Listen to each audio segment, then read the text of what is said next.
Muchísimas gracias. En realidad, el honor es mío de estar acá. Todavía recuerdo algunos años atrás, cuando nos reuníamos con Perú Cámaras y la Cámara de Comercio de Lima a discutir los planes de nuestro país, pero no para los próximos 5 años, sino para los próximos 30 años, que es lo que necesitamos. Muchas gracias por invitarme. Quiero primero contarles cómo voy a estructurar mi presentación. Lo primero que voy a hacer es hablar sobre la visión de Perú para los próximos 40 años. Si no tenemos esa visión, es muy difícil aplicar política pública y pensar en una mejor vida para nuestros peruanos. Lo segundo es cuáles van a ser esas medidas urgentes que tenemos que aplicar hoy para poder salir de la crisis, reactivar la economía y apostar por esa visión. Voy por lo primero. El Perú, yo lo visualizo o me lo imagino como un lugar en donde todos tengamos los mismos derechos y las oportunidades. Un país en donde nos tratemos bien, donde nos tratemos con respeto, donde todos seamos iguales ante la ley y que podamos construir nuestros proyectos de vida con nuestros propios esfuerzos. Y para eso necesitamos evitar el odio, la discriminación, la división entre peruanos, esta idea que unos somos diferentes a los demás, etc. Para construir esa nación necesitamos un modelo o una idea de cómo llegar ahí. Y esa idea, según el Partido Morado, es aprovechar la diversidad de diversidades del Perú, que es única en el mundo, con la inversión masiva en el talento de las personas. Hay países que se han desarrollado solo sobre la base, por ejemplo, de invertir en capital humano, como países como Japón, como Corea del Sur, como Islandia, como Finlandia.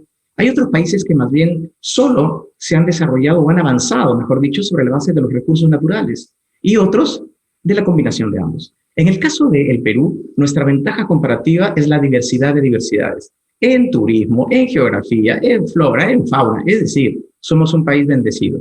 Pero esa bendición no nos va a servir de nada si nosotros no ponemos de nuestra parte. Y poner de nuestra parte significa cómo complementar esa diversidad para que combinados nos vayamos arriba. Y eso es el capital humano. Cuando las mentes de las personas se combinan con los recursos naturales, se genera un círculo virtuoso y poder elevar la productividad, aprovechar la ciencia y la tecnología e irnos para adelante. A eso nosotros le llamamos nuestro propio camino. Pero para lograr eso, necesitamos financiarlo. Necesitamos asegurar que en los próximos años y décadas el Perú va a tener fuentes de ingreso que nos van a permitir hacer todas esas reformas para llegar allá. Y lamentablemente, en el Perú tenemos un modelo económico fundamentalmente basado en la extracción de recursos naturales, que lo que hace es que los ingresos no sean sostenibles y sean muy variables. Y sean muy variables, ¿por qué? Porque no depende de nosotros, depende de los precios internacionales. Cuando el cobre está alto, los ingresos por las exportaciones de cobre aumentan. Cuando el cobre está bajo, al revés. Entonces no podemos conducir nuestro propio destino porque no lo controlamos, porque depende de las condiciones internacionales. Entonces somos prisioneros de lo que pasa en el mundo. Y lo que tenemos que hacer es más bien empoderarnos de nuestro propio destino y construirlo juntos. Y eso significa diversificar la economía. Los países que salen adelante no son solo los que se especializan, sino los que se diversifican, porque cuando vienen las crisis y no podemos vender ciertos productos, podemos vender otros porque producimos muchas cosas. ¿Cómo lograrlo? En el Partido Morado tenemos una idea clarísima y es, el Perú es un país que en el ranking de los países en términos de tamaño es el número 19. Pero en términos de tamaño de mercado, estamos en el número 49. Es decir, nuestro mercado doméstico, que es muy importante, no es suficiente para que podamos salir adelante y generar más ingresos. Eso significa que tenemos que tener una posición estratégica en el mundo. Y esa posición tiene que estar vinculada a lo que va a pasar en el futuro. Y lo que va a pasar en el futuro es muy claro. Asia se va a convertir en el motor de la economía mundial en los próximos 50 años. Y por eso tenemos que agarrarnos de eso para poder ser impulsados por el movimiento que va a tener Asia. Asia está ahora en una guerra con los Estados Unidos y Europa, una guerra sobre la base de la ciencia, la tecnología y los nuevos descubrimientos, pero lo que necesita Asia para poder avanzar, particularmente China, es alimentar a su gente. Y no tiene esos recursos. El día de hoy se abastece de alimentos del sudeste asiático, pero no es suficiente. Entonces, el Perú, para generar ingresos, podríamos convertirlos en una potencia, en un hub de producción de alimentos para exportarlos al Asia. Y de esa forma podríamos generar ciencia, tecnología, productividad e ingresos para poder invertir en las reformas que necesitamos. El Perú, además, tiene la ventaja de estar en un lugar estratégico en Sudamérica. Está justo en el medio y está en un lugar perfecto para poder exportar al Asia, además con una ventaja, que hay solo un modo de transporte, que es el mar. Ahora con la pandemia, por ejemplo, el comercio internacional se ha afectado porque en cada punto que paras, los trámites han aumentado, los controles han aumentado, etcétera, etcétera, por la pandemia. Entonces, cuando los países solo tienen un modo de transporte, como el caso del Perú hacia Asia, es solo el mar, entonces esos costos se van a reducir y ahí tenemos una ventaja. Lo que necesitamos, por lo tanto, es tener una estrategia, una visión, y es para poder generar esas sinergias y aprovechar Asia, tenemos que aliarnos con los países vecinos. ¿Por qué? Porque nuestro mercado es tan pequeñito que no vamos a poder generar esa capacidad exportadora. ¿Quiénes son esos países? México, Colombia, Chile y Perú, a través de la Alianza del Pacífico. La Alianza del Pacífico tiene que ser la plataforma para convertirnos en el proveedor de alimentos de valor agregado al Asia. Mientras todos los sectores económicos en el Perú siguen avanzando, la minería, el transporte, el comercio, etcétera, nosotros tenemos que focalizarnos en eso. La Alianza del Pacífico es una plataforma importante, pero no es suficiente. Tenemos además que trabajar en nuestra Cancillería, que ahora los lugares emergentes y más prioritarios sean Asia. El día de hoy, según el último dato que me dieron, solo el 1% de los diplomáticos en Cancillería hablan mandarín. Y eso tiene que aumentar, por ejemplo. Internamente, ¿qué necesitamos hacer? En primer lugar, necesitamos tener el control del agua. En el ranking de todos los países, somos el país número 16 que más recursos de agua tiene. Lamentablemente, pocas personas tienen agua potable y no hay agua para la agricultura. ¿Por qué? Porque no sabemos gestionarla a través de la infraestructura que nos permita tener agua siempre. Si nosotros gestionamos el agua, vamos a poder tener control de nuestro futuro. Y el futuro del Perú es el mar. Acuérdense, el futuro de nuestra patria es el mar, que muchos no lo hemos visto durante mucho tiempo. Entonces, luego del agua, tenemos que aumentar la productividad de la tierra. Y eso significa que el Estado, por primera vez, le dé la cara a la agricultura, que lo apoye a través de asistencia técnica, acceso a tecnología, la posibilidad que los pequeños productores se puedan asociar para poder exportar, etcétera, etcétera. Y finalmente, lo que necesitamos son carreteras, infraestructura que nos conecte y también la conectividad virtual. Si nosotros logramos esas condiciones, entonces vamos a poder realmente ser un polo de desarrollo y de exportación de alimentos porque tenemos todas las condiciones para ser realmente exitosos en el mundo por nuestras ventajas. Para lograr eso, necesitamos hacer 4 reformas de fondo. La primera es la reforma del conocimiento. Es decir, el Perú tiene que tener control sobre el conocimiento que generamos. Y eso requiere la inversión en talento de las personas, la educación, la inversión en la salud infantil, porque un niño no puede aprender si no tiene capacidades cognitivas. Y los niños que tienen anemia, el oxígeno no puede llegar a las neuronas y por lo tanto no puede procesar bien la información. Pero además de eso, necesitamos el desarrollo productivo, necesitamos la ciencia, la tecnología. Todo eso significa el control del conocimiento. Lo segundo es el control del territorio. No conocemos nuestro territorio y si no lo conocemos, no vamos a saber cómo explotarlo para poder generar más riqueza. Con decirles, señores, que en el Perú no hay un catastro. Un catastro es un inventario, por decirlo de una forma muy simple, es un inventario de todo lo que hay en el Perú y todo lo que se puede hacer. Bueno, eso no lo tenemos. Es algo tan básico. Lo que tenemos que hacer también en el Perú es repensar la descentralización. El problema de la descentralización es que se le dieron todas las responsabilidades a las regiones, pero no se le dieron las capacidades para poder afrontar esas responsabilidades. Y eso significa fortalecer los gobiernos regionales institucionalmente. La descentralización también pasa por pensar en el canon. ¿Qué vamos a hacer con eso? 60% del canon solo se ejecuta año a año y el 40% regresa al tesoro público. Tenemos que pensar formas de, por ejemplo, ese remanente anual, ponerlos todos en un fondo que se vaya acumulando e invertir eso en desarrollo productivo para que los agricultores tengan más asistencia técnica, más apoyo en general. La tercera reforma son las libertades económicas. Para que el Perú pueda aprovechar Asia y para que podamos emprender nuestros proyectos de vida, necesitamos tener libertad económica. ¿Qué significa eso? Que cuando emprendemos no hayan obstáculos. Por ejemplo, que no hayan monopolios o que alguien de un régimen dictatorial nos regale un monopolio, porque eso daña a las personas y lo que necesitamos es competencia. Libertades económicas también significa luchar contra los monopsonios. El monopolio es un montón de compradores y solo un proveedor, ¿cierto? El monopsonio es al revés.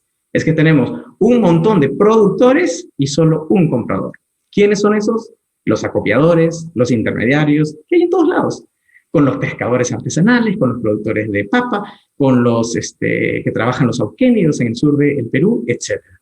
Libertades económicas significa evitar que las empresas concerten precios, por ejemplo, y puedan salirse con las suyas. Eso, las libertades económicas también significa luchar contra aquellos empresarios que cabecean al Estado y que quieren traer las inversiones, pero lo único que hacen con su plata es sacarla fuera. Entonces, ese tipo de cosas hay que luchar permanentemente. Y lo cuarto son las libertades políticas. Las libertades políticas son esas capacidades de participar en la política, de que haya gente que participe, que no se excluya a los candidatos, sino todo lo contrario.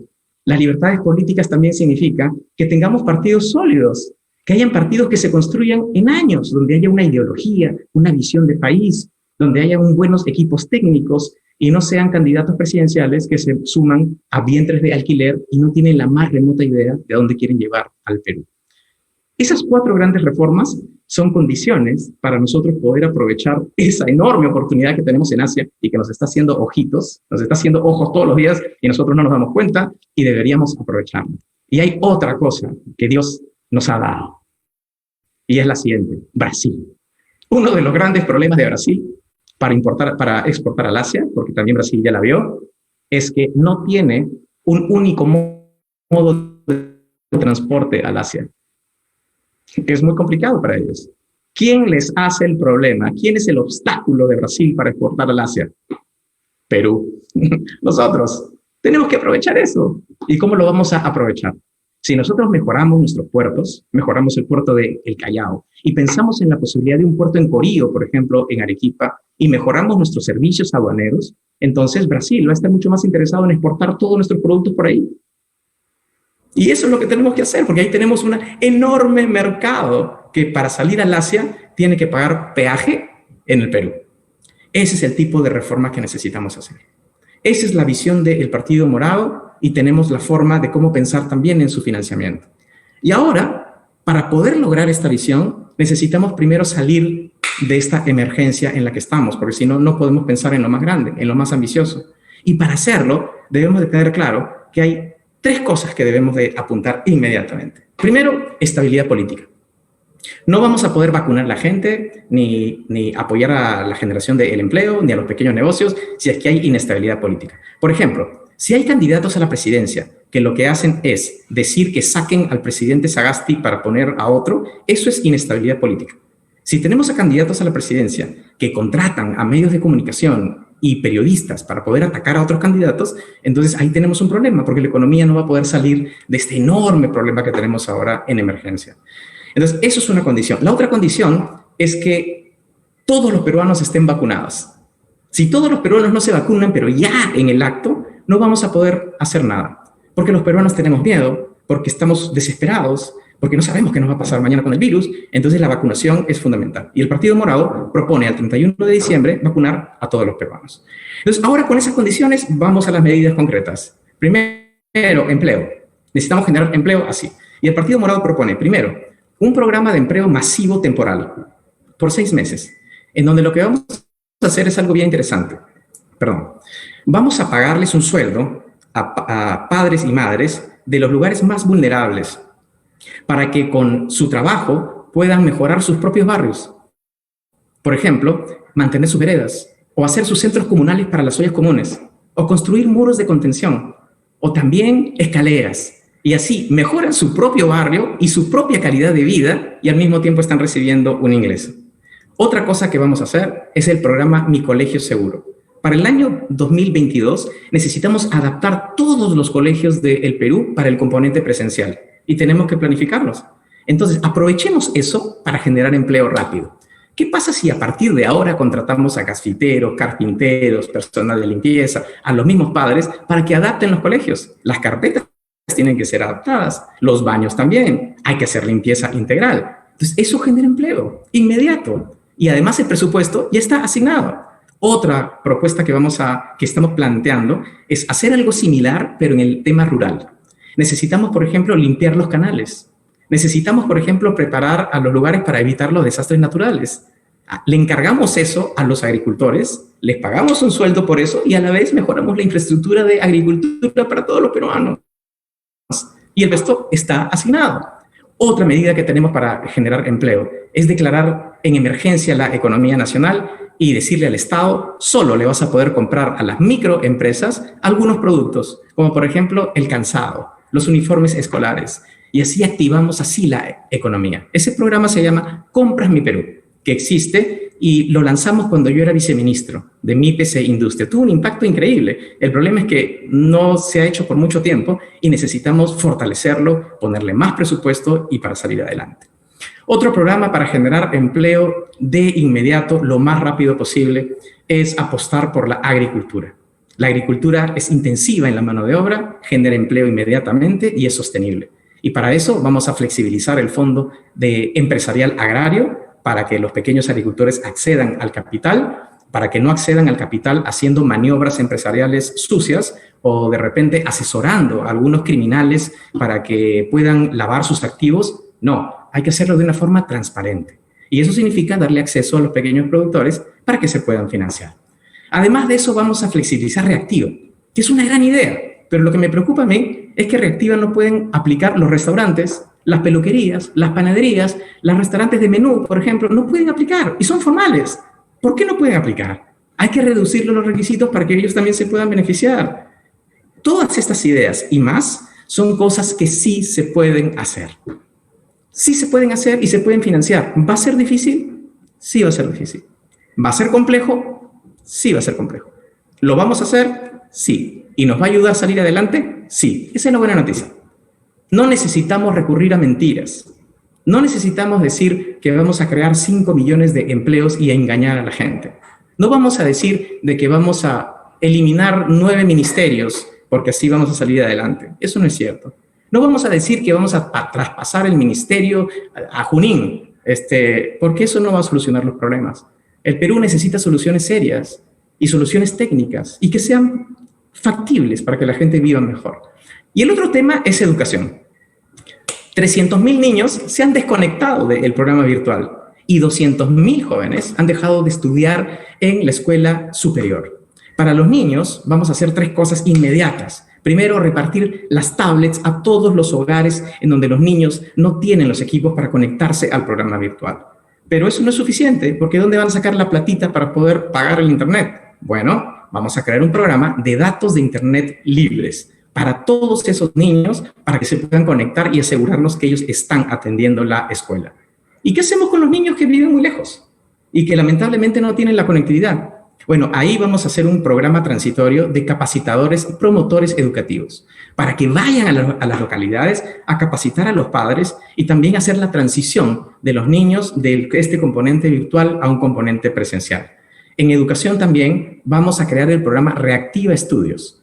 De los 200.000 jóvenes que han dejado de ir a las universidades, 150.000 son de universidades privadas.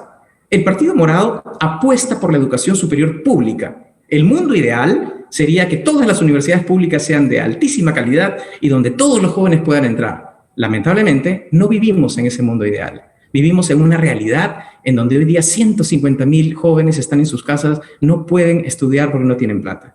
Vamos a crear el programa Reactiva Estudios, en donde los jóvenes van a poder acceder a créditos muy blandos, de tasas de interés muy bajitas, y que puedan pagar sus créditos con periodos de gracia cuando terminen de estudiar. Eso va a ser un paliativo, mientras el gobierno trabaja en mejorar las universidades públicas y expandirlas para que más jóvenes puedan estudiar. Otra cosa que vamos a hacer es darle beca 18 integral a todos los huérfanos de los peruanos que han muerto en primera línea defendiendo nuestra salud.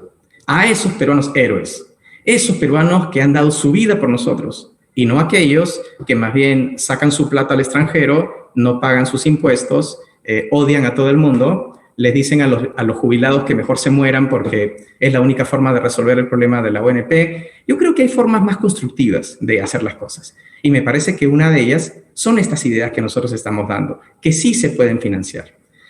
Además de todo ese paquete, necesitamos trabajar en la cuarentena.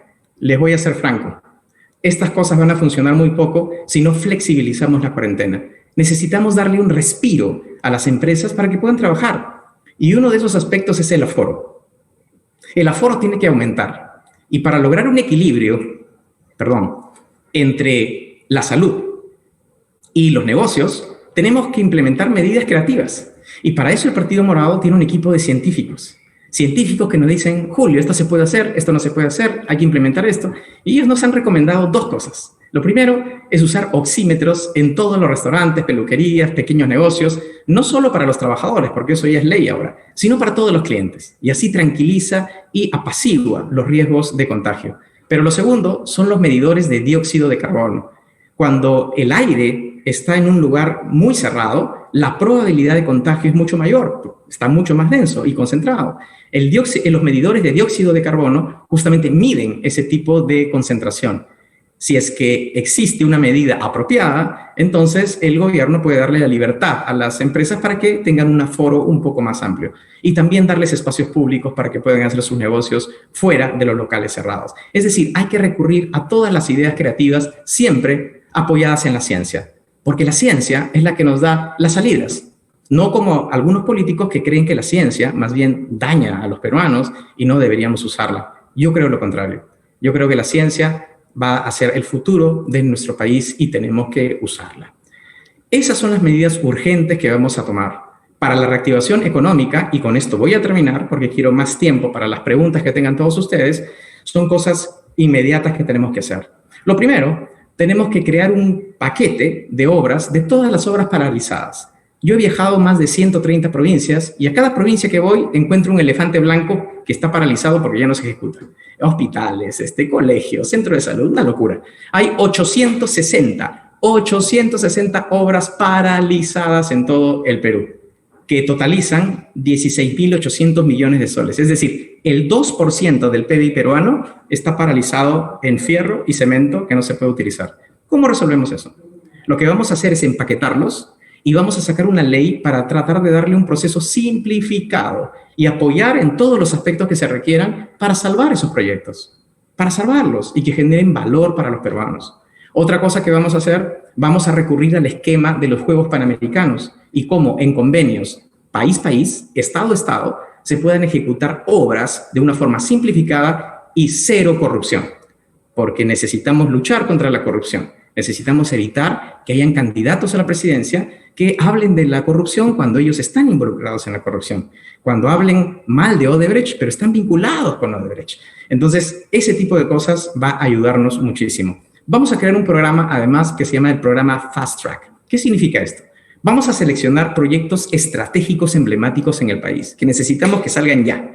Los vamos a poner en una bolsa y a través de normas como, por ejemplo, un decreto de urgencia o facultades legislativas o la bancada morada 2.0, vamos a hacer que este paquete tenga procesos simplificados de ejecución por un periodo de emergencia nacional.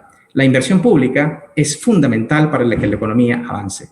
La única forma de generar empleos, reactivar la economía ya en el mediano plazo es la inversión. Y la inversión es privada y por lo tanto para los privados hay que darle estabilidad política, hay que luchar contra la corrupción y hay que darle condiciones favorables de certidumbre y confianza. La inversión pública, más bien, lo que necesitamos es mejorar la gestión y la capacidad de los gobiernos regionales. Ambas son importantes. La inversión privada representa el 75% de la inversión y la pública 25%. Si apostamos a la pública, en ese sentido, vamos a poder también reactivar la economía.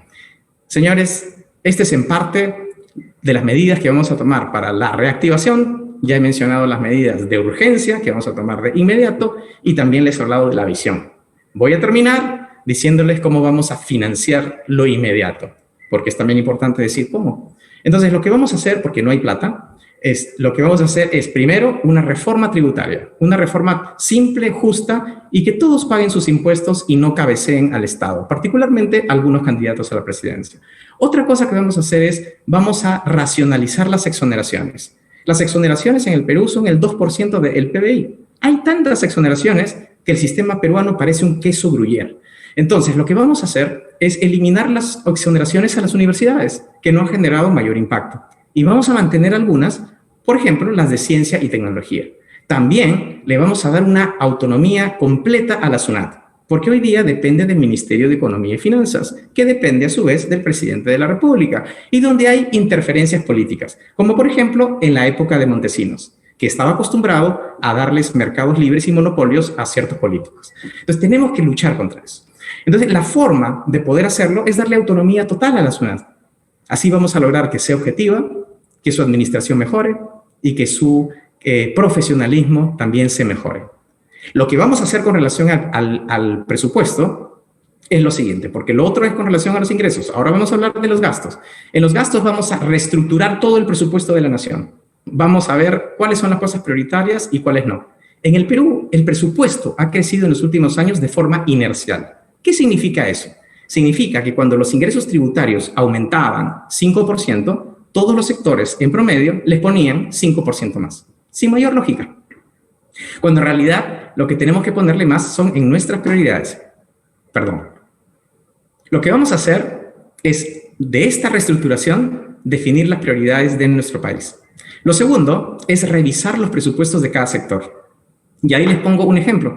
Cuando yo era viceministro, encontramos que había cerca de 30 programas de desarrollo productivo, es decir, de programas de apoyo a las empresas, que estaban distribuidas en 5 distintos ministerios, que eran chiquititos, dispersos, una locura.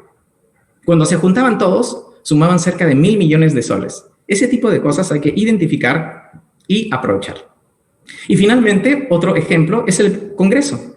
El presupuesto del Congreso ha aumentado en todos los años y ha aumentado más que el crecimiento de la economía, que no tiene mayor sentido. Por ejemplo, Acción Popular ha contratado a cerca de 657 militantes de Acción Popular en esta administración que ha dirigido Acción Popular.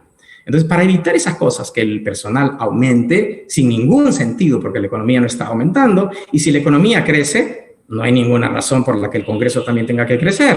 Entonces, vamos a sacar parte del presupuesto del Congreso a dedicarlo a cosas más productivas. Y yo prefiero recortar una buena cantidad del presupuesto del Congreso para dárselo a las personas que menos tienen. Como, por ejemplo, los agricultores que tanto apoyo piden y no lo tienen. Esa es la forma en la que vamos a salir de esta crisis, las medidas, cómo lo vamos a financiar, y el equipazo de Raúl Salazar, uno de los mejores economistas del Perú, que está trabajando en esto durante años, nos garantiza que vamos a lograr el objetivo. Flor Pablo, quien es un lujo de candidata a la vicepresidencia. Flor Pablo, una mujer que vivió en un asentamiento humano en Caraballo, en una casa de esteras, llegó a ser ministra de Educación. Una persona increíble que lo único que quiere son derechos para todos, en particular para las mujeres, que necesitan salir adelante con autonomía, con independencia, y no como otros candidatos que más bien quieren que las mujeres laven los platos nada más y no hagan absolutamente nada más para sus hogares y para el país. Flor Pablo es un orgullo para el Perú, es un orgullo para el Partido Morado, y ella no va a ser una candidata a la presidencia colgada en la pared, sino más bien alguien ejecutiva que va a liderar la estrategia de la inversión en los talentos. El Partido Morado ha trabajado 5 años con un equipo sólido, que conoce el tema, un equipo técnico, un equipo responsable y sobre todo un equipo limpio. Alguien que se presentó hace 6 años completamente limpio y han pasado 6 años y seguimos completamente limpios. Muchísimas gracias, y el tiempo que me ha quedado, más bien quisiera, si es que es posible, por favor, pasarlo al tiempo para la gente para que pueda preguntar. Muchísimas gracias por escuchar. Las gracias a usted, señor Julio Guzmán. En efecto, ha hecho uso de un tiempo menor al que le habíamos asignado, por lo tanto nos deja espacio para que se puedan formular las preguntas. En efecto, está muy interesado nuestro público en que usted pudiera absolverlas. Solamente la recomendación de que si hay una pregunta puntual, usted también con la misma puntualidad, direccionalidad, pueda resolverla para darle paso a las siguientes preguntas. Muy amable, señor Guzmán. Empiezo con las interrogantes. Además, voy a mencionar el nombre de las personas que la formulan. El señor Daniel Rojas pregunta, por ejemplo, ¿qué medidas plantearía para mejorar la calidad del gasto público? ¿Qué hacer para que en el Perú se establezcan inversiones que brinden un mayor valor agregado a nuestras exportaciones? Raúl, el problema que has mencionado en el Perú es grave, porque cada sol que tiene el Estado tiene que ser bien invertido en obras de infraestructura. Pero para lograr esto, necesitamos identificar cuál es el plan de inversiones en el Perú. Así como tú tienes tu casa y llegas a una casa nueva y dices, acá quiero hacer mi baño, acá quiero hacer la cocina, acá los cuartos, y necesito ponerle tal prioridad, etcétera. Todas las familias hacemos eso. Pero lamentablemente el Perú no ha hecho eso. No tenemos un plan de infraestructura que nos diga cuántas carreteras necesitamos, cuántos puertos, cuántos aeropuertos, etcétera, etcétera. Para mejorar la calidad del gasto, por lo tanto, necesitamos esa planificación. Si no la tenemos, entonces los proyectos públicos se van a definir en los pasillos del Congreso por negociaciones políticas, pero no por razones estratégicas. Vamos al grano. Vamos a resolver esto de la siguiente forma. Uno de los grandes problemas son los gobiernos regionales y su falta de capacidad técnica para poder hacerlo. El gobierno central, durante nuestro gobierno, va a contratar a 5 profesionales de altísimo nivel en cada una de las regiones, que se les va a pagar un sueldo muy competitivo con contratos de 5 años. Cuando esas personas lleguen a las 25 regiones, porque vamos a contratar 5 en las 25 regiones, y durante los próximos 5 años van a ocurrir 2 cosas. Primero, los proyectos de inversión van a comenzar a salir como popcorn. Y lo segundo es que todo el personal alrededor regional va a aprender en 5 años. Cuando estas personas decidan irse, si es que deciden irse, van a dejar un capital bastante consolidado. Esa es una medida fundamental, importante para elevar la calidad del gasto que Raúl está preguntando. Muchas gracias, señor Guzmán. La siguiente pregunta es de Diana Uchuipuma. Señala que al mencionar que el Perú es un país diverso, existen grupos en especial protección según el Plan Nacional de Derechos Humanos. ¿Qué políticas o normas innovaría para ponderar los derechos de los mismos? Hay que asegurar que todos tengamos derechos y ser consistentes con eso. Entonces, una de las cosas que me gustaría hablar, por ejemplo, son el derecho de las mujeres, que es un gran problema que tenemos hoy día, y la violencia contra la mujer. Uno de los problemas cuando las mujeres tienen, por ejemplo, casos de violencia familiar, van a las comisarías y el policía termina siendo cómplice del que la ha violentado por esta cultura machista, por esta falta de capacitación y entendimiento. Algo concreto que hay que hacer, por ejemplo, es fortalecer los centros de emergencia de la mujer, que es un lindo concepto, pero que no funciona muy bien porque se ha convertido en una mesa de partes. Lo que hay que hacer es lo siguiente, 2 cosas. Primero, que estos centros puedan acompañar todos los casos de, por ejemplo, violentación de los derechos de la mujer hasta que terminen los casos. Pero lo segundo es una reforma policial. O sea, si no tenemos policías que tengan que gestionen mejor su machismo, que comprendan de que necesitan apoyar al ciudadano y no convertirse en aliados del que violenta, entonces estamos realmente fregados. Lo que tenemos que hacer es apostar por el derecho de las mujeres, que nuestras niñas desde chiquititas sientan que valen igual que todo el mundo y que pueden hacer lo mismo que todo el mundo y que puedan tener alas. Cuando las niñas tienen alas, pueden alcanzar sus proyectos de vida y expandir su humanidad y ser mejor de lo que cualquiera pudo haber pensado. Por eso que todos los peruanos tenemos que estar en contra de aquellos que más bien quieren restringir los derechos de las niñas, aquellos que dicen que protegen a las niñas, pero en realidad lo que hacen es proteger a pervertidos. Gracias. Muchas gracias a usted, señor Guzmán. Aarón Ruiz le formula la siguiente pregunta y que tiene que ver con los efectos que ha causado la pandemia sobre la educación y sobre todo por la falta de conectividad en el interior del país. ¿Qué estrategias políticas hará para que los niños accedan a una educación con internet plena? Primero, quiero ser muy honesto. Yo he recorrido varios asentamientos humanos, he estado en muchísimas ollas comunes y lo primero que hago es preguntarle a las madres, ¿cómo va el tema virtual? ¿Qué les parece? Y para serles francos, hay una decepción increíble. Las madres dicen, señor Guzmán, no es lo mismo que mis hijos vean en televisión un programa por 30 minutos y que no haya ninguna interacción con los profesores.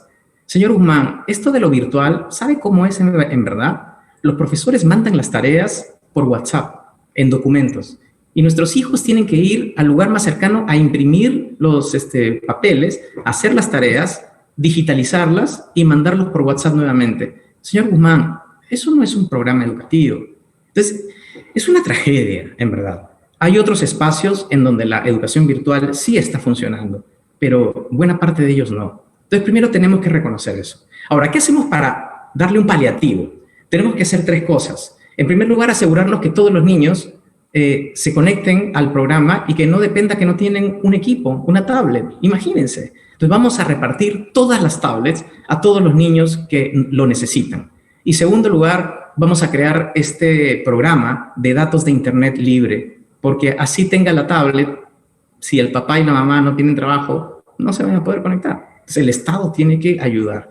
Y lo tercero son los capacitadores. Uno de los problemas de la educación virtual es que los niños, para poder aprovechar la enseñanza, necesitan un entorno que favorezca esa enseñanza.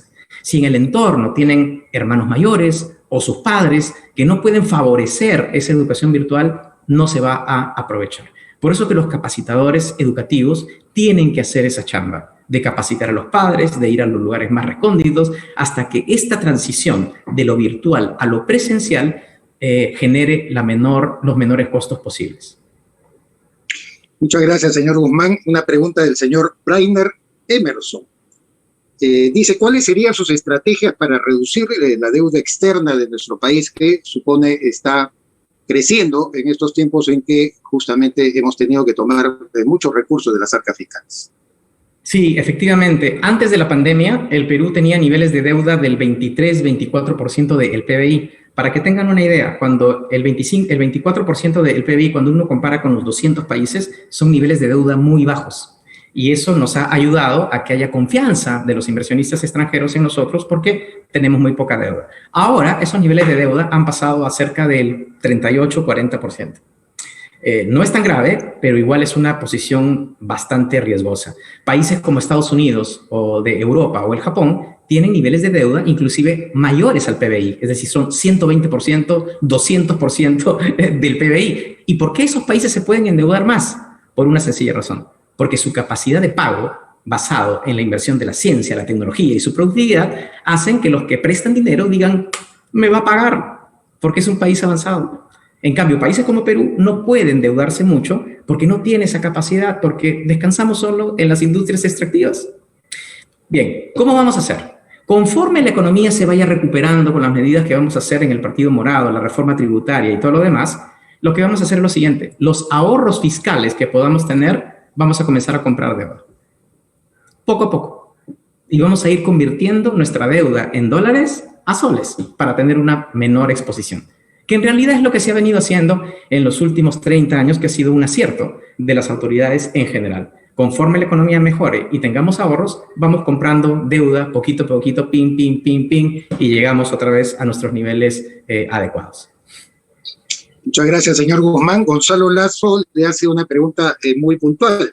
Dice, ¿me podría señalar en qué consiste la alianza con Israel que usted señaló en una entrevista con el canal JPS?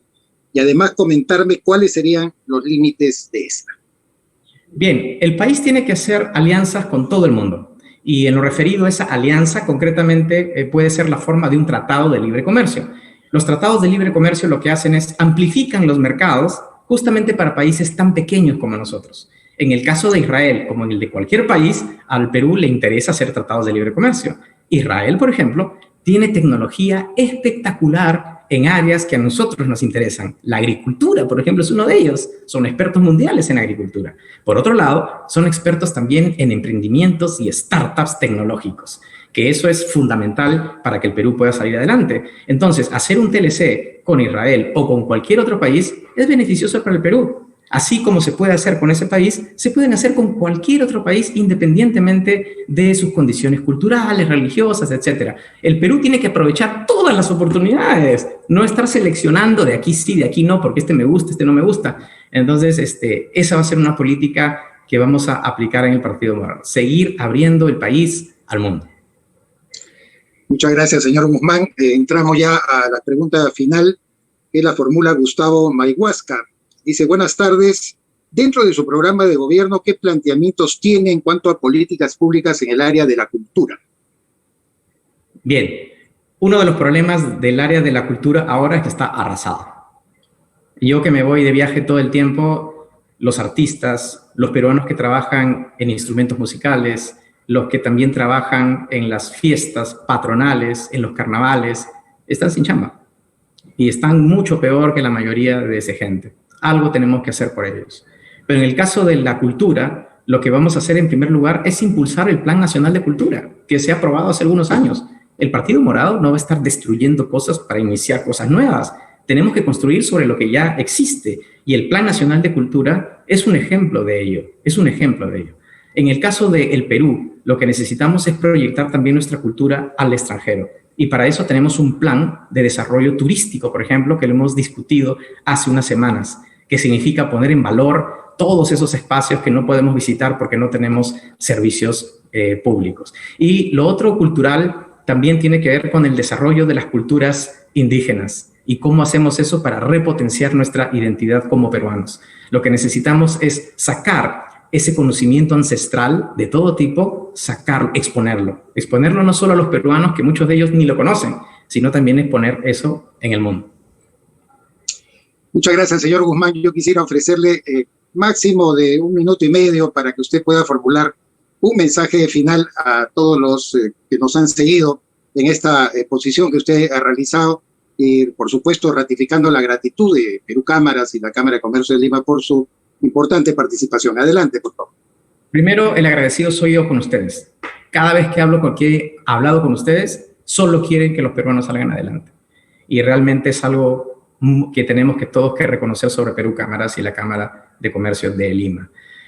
El Perú está enfrentando la peor crisis de nuestra historia de la República en 200 años. La gente no solo se está muriendo de COVID, se está muriendo de hambre. Y tenemos miedo. Tenemos miedo por nuestros hijos, por nuestras familias. No sabemos qué va a pasar mañana. Y eso nos tiene con ansiedad y con preocupación. Por eso que los peruanos no están interesados en las elecciones. El 75% no les interesan las próximas elecciones. Pero lo que tenemos que hacer es mirar cuáles son los riesgos de estas elecciones, de candidatos que polarizan al Perú con odio, con rencor, con intolerancia, con populismo, proponiendo desde la izquierda populista a la derecha populista cosas que no se pueden cumplir. Son cantos de sirena que tratan de atraer a la gente y aprovecharse de su desesperación. Muchas veces cuando las personas estamos desesperadas, queremos escuchar lo que las personas o algunos personajes que quieren aprovechar de nosotros dicen. El Partido Morado es una opción sensata, que se viene preparando hace 5 años, con seriedad, con técnica, con equipos, convocando a los mejores, y que sabemos cómo sacar adelante nuestro país. Con esfuerzo, sí, va a ser difícil, sí, pero vamos a salir juntos. Pero para eso necesitamos cambiar la historia. Y cambiar la historia es este 11 de abril. No votemos por los populismos extremistas que nos van a llevar al abismo y van a terminar como otros países de la región en donde ya están destrozados. Optemos por una solución sensata, por una solución que sabe hacer las cosas y que con humildad ha venido trabajando en silencio para darles a los peruanos hoy una opción de verdad para que podamos ser mejores, no solo mejores profesionales, sino mejores personas. Gracias por escucharme.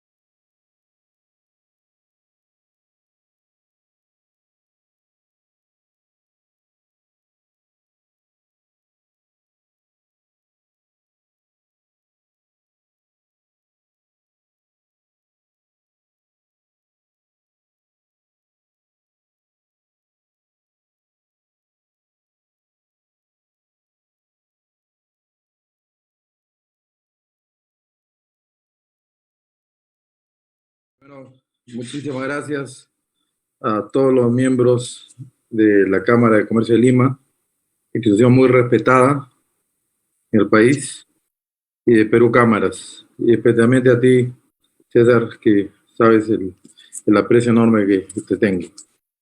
Y también al presidente Carlos Durán, ¿no?, que es gran amigo de muchos años. Mira, voy a ceñirme a los temas que me ha puesto.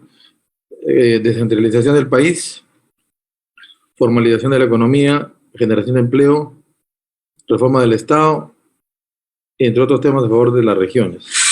Y luego voy a tocar algunos temas más de los dramas que estoy viendo. Acabo de llegar de Piura, he estado 4 días allá y realmente el país no aguanta más que el Banco Mundial ha sacado un informe hace 2 días donde dice claramente, ¿no?, que a partir de julio el nivel de pobreza extrema y el nivel de falta de empleo nos va a llevar a una conmoción social. Así está, el Banco Mundial está sacando informes de ese tipo. O sea, el próximo gobierno no va a ser nada fácil. Pero vamos por los órdenes de lo que han planteado acá. La descentralización del país, yo creo que ha creado muchos reyesuelos y mucha delincuencia y mucha corrupción. Creo que tal como está planteada la descentralización no se han cumplido sus objetivos, pero hay que respetar lo que sea ya de facto está, ¿no? O sea, tenemos 24 departamentos que son regiones, pero ¿cuál es mi diagnóstico? O sea, se dan presupuestos a las regiones, inclusive a alcaldes provinciales, alcaldes distritales, y muchos de ellos están en la cárcel por corrupción. Entonces, si ese sistema no funciona, hay que cambiarlo. Pues. Si uno ve que un sistema no funciona, hay que cambiarlo. Y sigo pensando en que un esquema que mientras no haya una reforma del Poder Judicial, que voy a hacer un paréntesis, voy a explicarlo.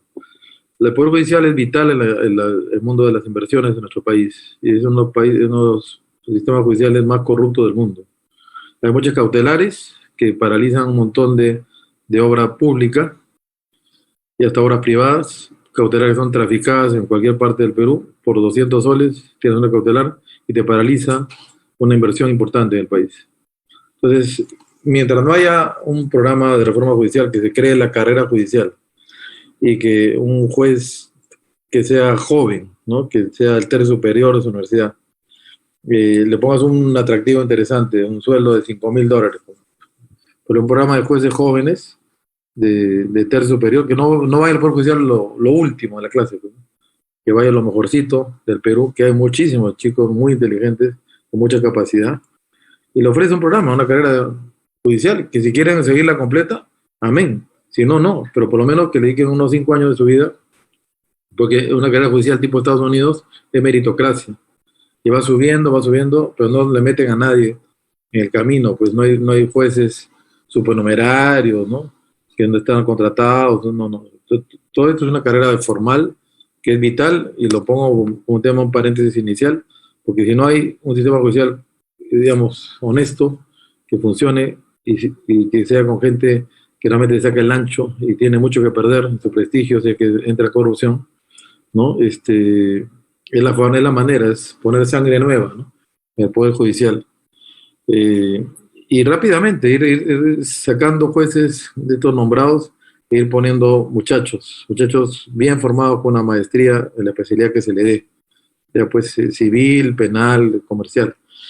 Y cierro paréntesis porque eso es un tema para mí fundamental, es la razón por la cual el Perú está paralizado, y ya llevo ya 23 departamentos recorridos, y el Perú está paralizado por la corrupción brasileña, más una mezcla de corrupción judicial, ¿no? Y de socios peruanos, pues también corruptos, ¿no?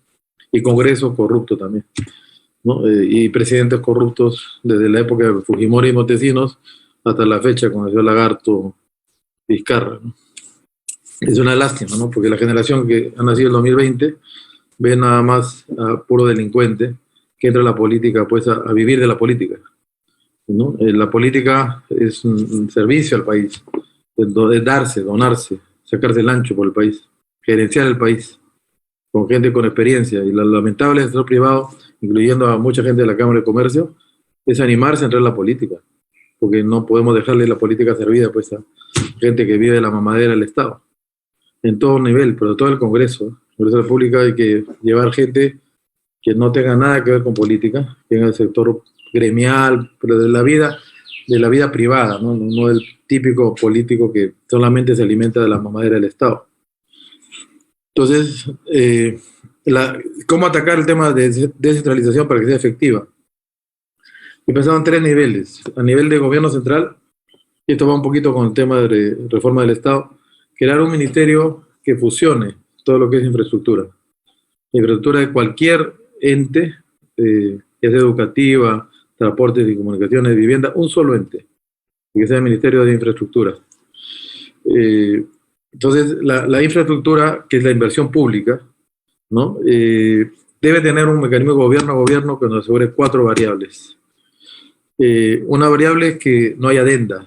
Para el precio fijado no hay adenda.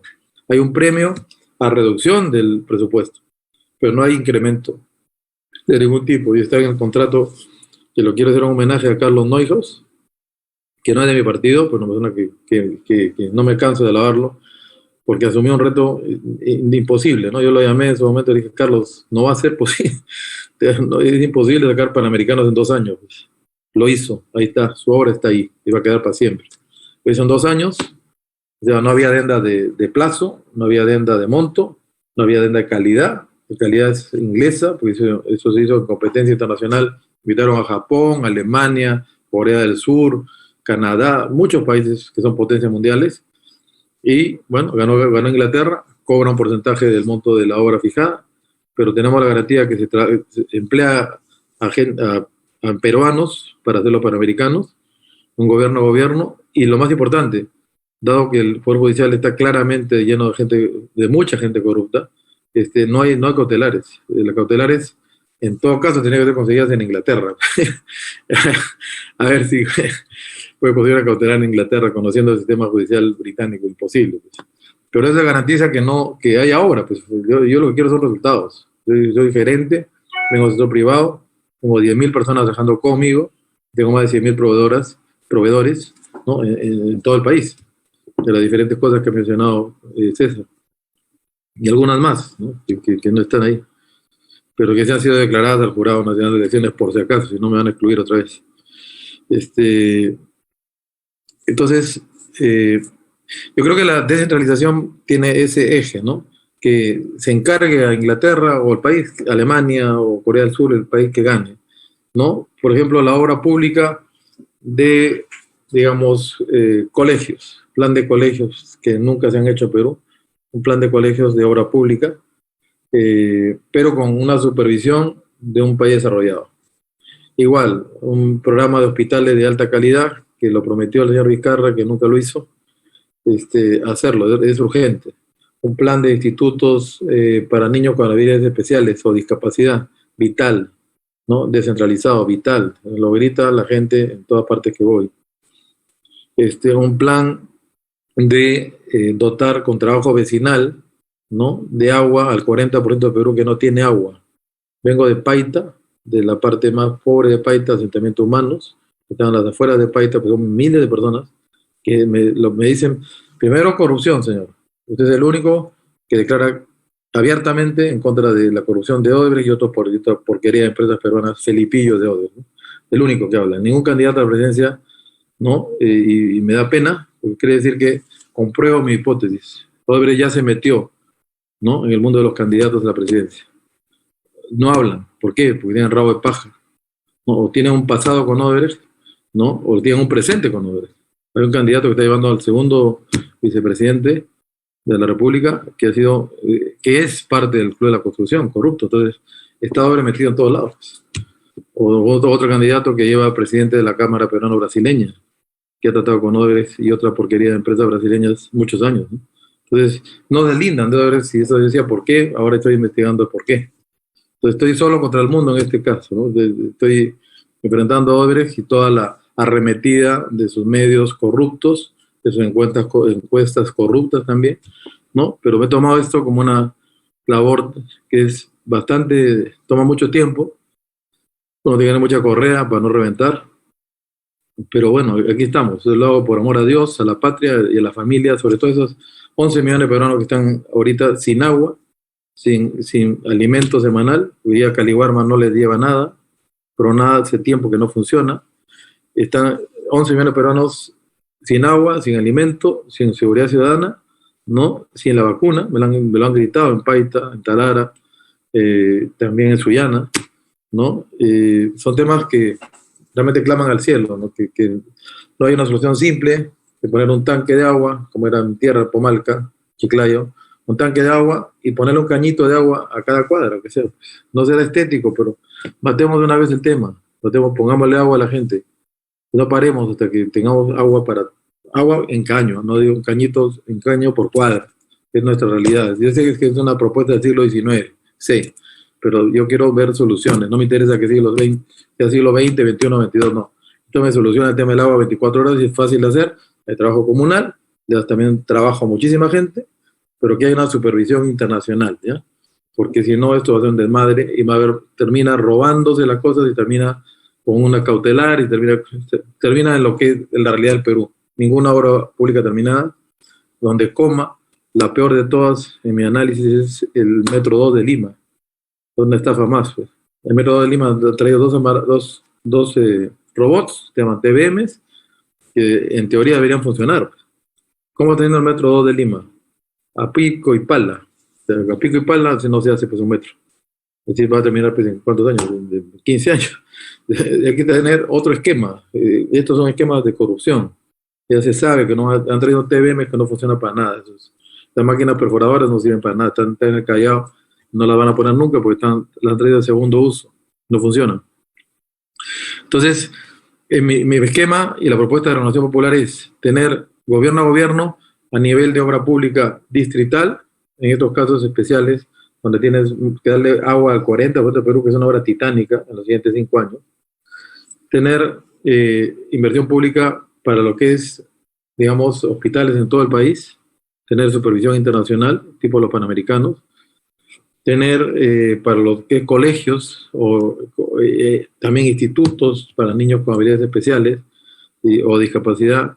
Tener todo este gran programa de inversión pública, tenerlo con supervisión internacional. Otros casos no. Otros casos son más dentro de este Ministerio de Infraestructura, obras que pueden ser privadas completamente, pues son rentables per se, ¿no? Un shock de inversión privada, digamos, con estructuración del Estado. El Estado tiene que estructurarlo en el Ministerio, pero hacerla competir nuevamente, ¿no? Y atraer inversión de ahorro interno. Hay 40.000 millones de dólares de AFPs, que yo he hablado mucho con gerentes de AFP porque es mi trabajo, para diferentes tipos de proyectos. He hablado y hemos estructurado muchas cosas con AFP peruanas, pero siempre la queja es, no hay dónde invertir en Perú. Queremos invertir en infraestructura, pues no nos dejan. Los reglamentos no están diseñados para eso. Entonces yo les digo, hay 2 temas donde podemos generar empleo masivo, y es un problema que se nos va a explotar en la cara en los próximos meses, especialmente en el mes de julio. Hagamos un plan nacional de autopistas, no pistitas ni trochas, autopistas, que entren, por darles un ejemplo, mi tierra, ¿no? De Pomalca hacia autopista de 4 carriles hasta Tutumán, Pucallá, Chongoyape, Chota, Cutervo, ¿no? Y Jaén. Y ahora Jaén ya, ustedes conocen Jaén. Jaén es una ciudad espectacular, ¿no? Tiene gran actividad comercial y gran actividad de arroz y diferentes, hasta tilapia he visto en Jaén. No, es un polo de desarrollo importantísimo para el Perú, pero no tiene autopista. Yo me he hecho todo ese tramo en más o menos 14 horas, ¿no? Y decía, caramba, aquí entra Bélgica, Holanda, Dinamarca, Suiza y parte de Francia. Y esto no había una sola vaca, ¿no? Y me decían, ¿por qué no tienen ganado? Porque te dan leche Gloria, que me paga una miseria por mi leche, entonces prefiero no hacer nada, ¿no? O zonas para reforestar, tipo Porcón. Esa zona tiene Porcón como un modelo económico que sí funciona, ¿no? Pero Porcón fue una donación de Bélgica que se fue del país en la época de Velasco, pero no hicieron lo siguiente, que era sacar madera y sacar papel.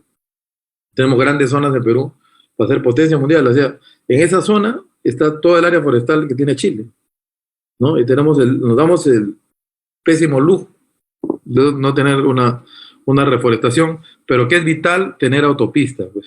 Si no tenemos autopistas que se hacen con inversión privada, ya sea de AFPs a las cuales se les permite meter en Perú, con un mecanismo que se usó para la corrupción brasileña, para las CIRSA, donde no hay tráfico de nada, ¿no? Y se está pagando mensualmente a Odebrecht una cantidad importante de dinero, y Graña y Montero siguen recibiendo dinero, ¿no? Del Perú, porque les han asegurado tráfico mínimo. Y le ha dado tráfico mínimo a un corrupto, darle un tráfico mínimo, ¿no? A una persona decente, pues, y a un grupo de AFPs que quieren invertir en Perú, pues no les dejan. Si pone tráfico mínimo, van a tener su rentabilidad garantizada.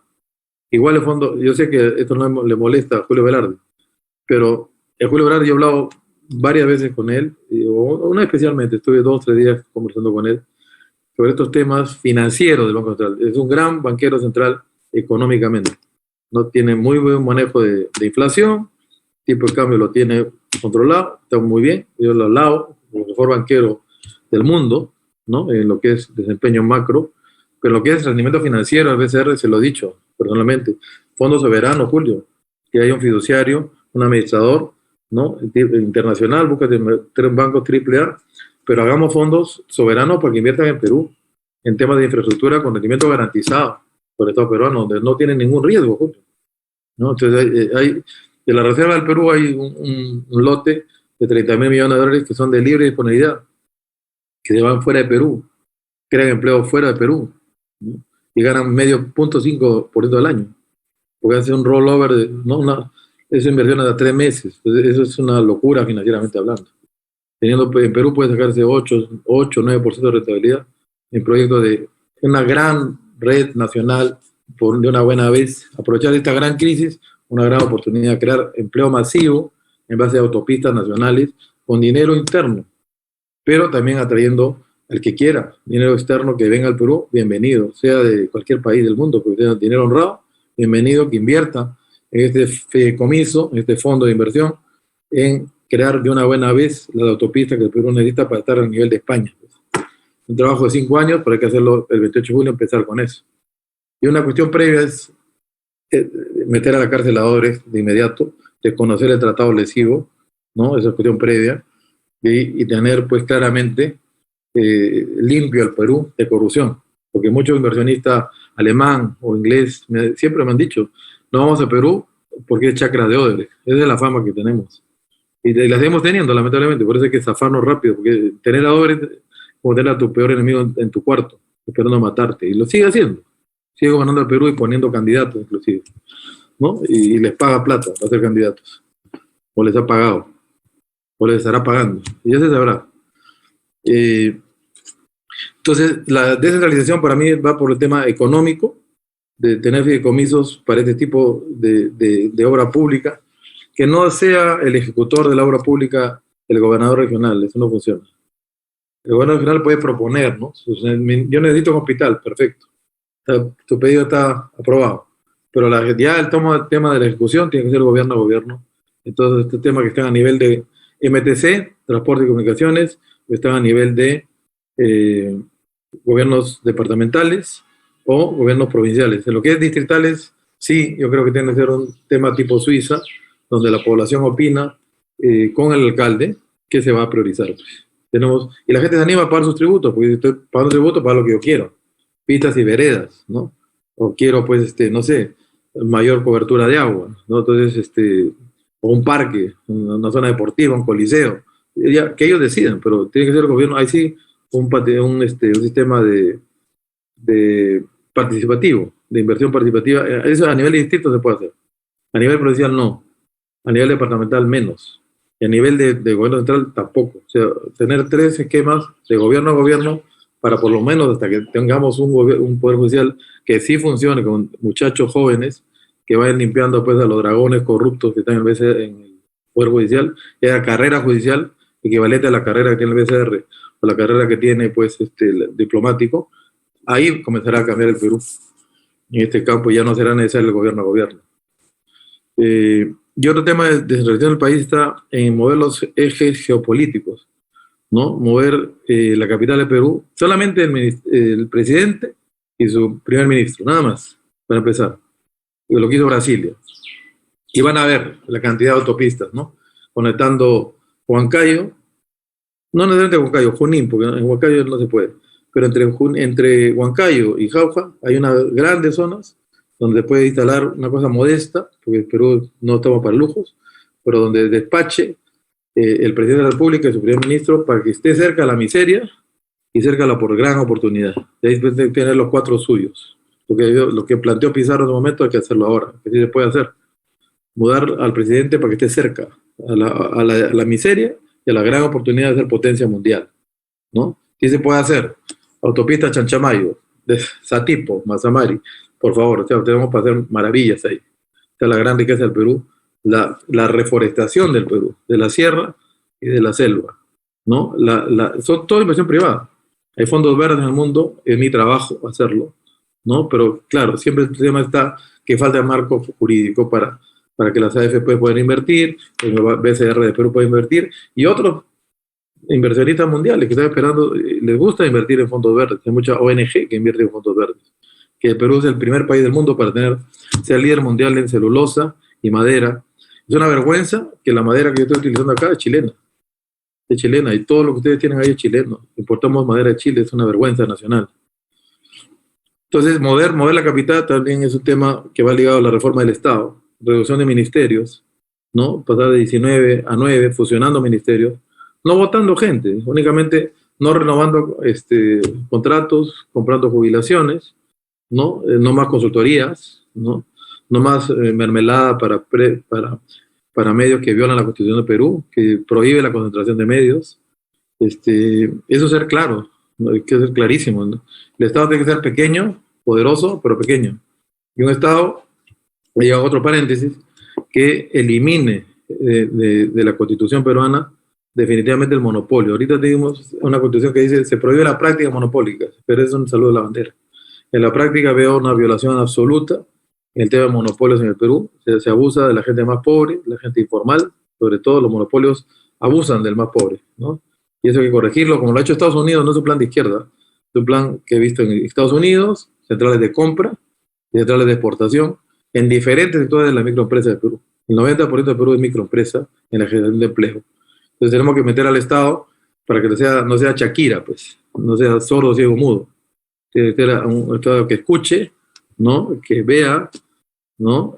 Y que hable, y que haga, ¿no? Entonces, que se pongan las pilas, ¿no? No podemos dejar a un solo comprador o un solo vendedor enfrentado a más de 200.000 personas o 500.000 personas, como es la microminería, ¿no? En la microminería hay un desequilibrio absoluto de precios de mercado y el Estado no hace absolutamente nada, ¿no? Eso voy a hablar después si me da el tiempo, la intervención perversa, ¿no? Pero en generación de empleo va de la mano, ¿no?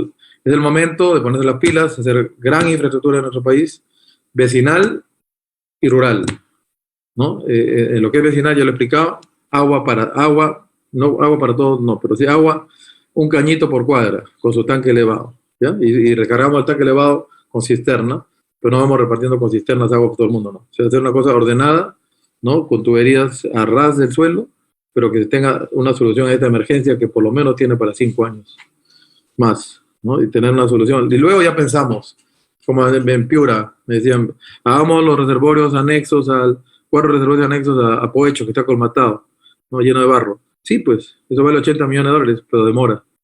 Y el agua es necesaria mañana, ¿no? De un plan de un año deberíamos tener agua para ese 40% en todo el Perú, pero haciendo un mecanismo distinto y que se evite la podredumbre de los ministerios en Perú y de lo que es Poder Judicial peruano, que es el gran enemigo de este país, junto con la corrupción extranjera y los felipillos nacionales, ¿no? Entonces hay que atacar eso.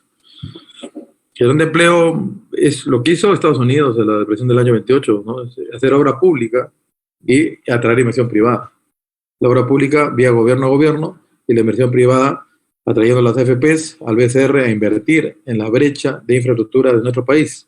La brecha es de $80.000 millones que calza con los fondos de libre disponibilidad del BCR, con los fondos de libre disponibilidad de las AFPs que exportamos afuera del Perú, lo cual es un crimen, siendo el Perú el país más rico del mundo en oportunidades de inversión. Ya quisiera otro país tener todo lo que tiene Perú. Cada departamento de Perú es capaz de ser potencia mundial. Hasta Puno, ¿no? Puno que se veía difícil, aparece el litio, pues. El litio es la mayor pureza del mundo. De una vez, ponernos las pilas, ir a ver a la empresa Tesla en el mundo, hacer un acuerdo con Tesla, decirle, mira, tenemos el litio que tú necesitas para hacer las baterías eléctricas. Hagamos un acuerdo, te damos una zona franca, pero explotemos el litio a nivel mundial. Es la mejor mina de litio hasta ahora en el mundo, está en Perú, ¿no? Y está en manos de Yellow Cake, ahora la han vendido a la empresa Lithium, algo más, pero traigamos a Tesla, pues Tesla es el hombre que produce los autos eléctricos y necesita baterías de litio. Le decimos, exportemos no litio, exportemos baterías y autos eléctricos, que es el año 2030 va a ser la norma mundial, ¿no? Y ahora la refinería de Talara está, pues ya ahí nos han metido una corrupción brutal, ¿no? pero ya, pues ya hay que terminarla, pues ya nos enchufaron el tema, ya hay que terminarlo, ¿no? Peor es dejar un elefante a medias, ¿no? Hay que terminarlo, pero es justamente por no haber hecho un gobierno a gobierno, ¿no? Estamos de mano de esta delincuencia que nos ha robado 80.000 millones de dólares y tenemos el cuajo de aceptar un acuerdo lesivo para el país de 200 millones de dólares de reparación en 15 años con la condición de que Odebrecht siga trabajando en Perú. Esa es la miseria de gente que tenemos en nuestro país, ¿no? En la reforma del Estado está la reducción de ministerios en base a fusiones, ir comprando renuncias, ir evitando consultorías a cero, o estrictamente indispensable, ¿no? Y tener el tema de todo lo que es reducción, sí, todo lo que es reducción del aparato estatal y darle objetivos, ¿no? O sea, hay un tema que a mí me preocupa bastante, que es que la microempresa peruana no tiene cómo colocar sus productos en el exterior. Entonces, el gran empresario peruano, yo estoy en turismo, yo sí puedo estar participando con pabellones nacionales en turismo en cualquier parte del mundo. Tengo una empresa grande, ¿no? La mayor de Sudamérica en turismo. Ya sean trenes y hoteles, comprados por si acaso, esa gente que me acusa, ¿no? En una concesión donde participaron más de 10 postores mundiales, ¿no? A mí nadie me entregó nada, ¿no? El señor Fujimori a mí, con su socio Montesino, delincuente, me extorsionaron 2 veces y me quitaron un proyecto hidroeléctrico que me duró más de 10 años, con una empresa noruega, la número 1 del mundo, en el río Guaura, se llama Cheves, ¿no? Me pidieron plata y soy uno de los poquitos peruanos que no pagó. A muchos tienen sus videos de Confiep, de Capeco, están, sus videitos están. Yo no tengo video, yo no entré en corrupción, ¿no? Yo el tema de Cusco lo vengo hablando del año 93. Estaba yendo embajada por embajada para que liberen al Perú del warning, ¿no? Del aviso, que no vayas a Perú por ser terruco, ¿no? Entonces yo me he encargado de levantar eso durante 2 años. Y después he entrado a hotelería, a hoteles que estaban destrozados, ponerlos en valor de nivel 7 estrellas mundiales, ser potencia mundial y darle trabajo a un montón de gente. Más de 1 millón de personas viven de turismo en Cusco en este momento. En la zona de Cusco, Puno, Arequipa, donde hemos puesto, tenemos los premios internacionales de mejor destino mundial. Y con toda humildad se lo digo en mi trabajo, ¿no? Y a mí nadie me regaló nada. Estaba en un concurso público internacional compitiendo con 10 consorcios mundiales y yo con un grupo británico de ganado a diferentes grupos que se presentaron. Al final presentaron 1 o 2 más, pero les he ganado. Y casi el 45% de las ventas, ¿no? De esos consorcios con el Estado son para el Estado. No de la utilidad, de la venta se va al Estado.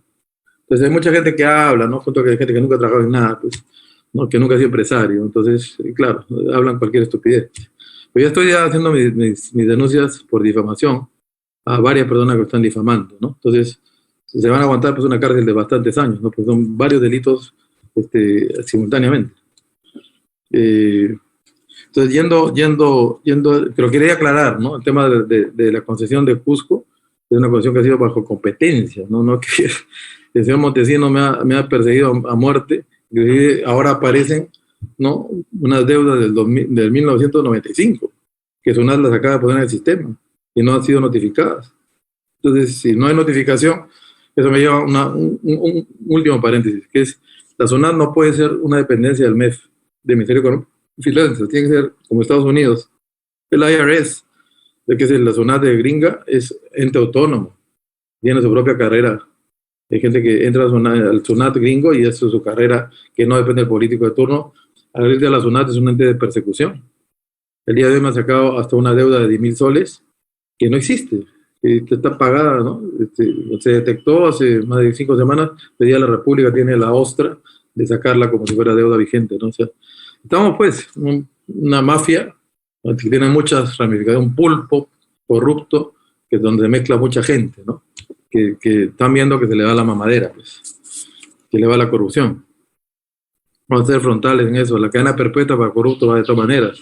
Eso es punitivo, pero el preventivo es cambiar el sistema. Si el sistema no funciona de manera empresarial, hay que cambiarlo. Y estoy dando una solución concreta para el tema, del gobierno a gobierno, a estos 3 niveles, ¿no?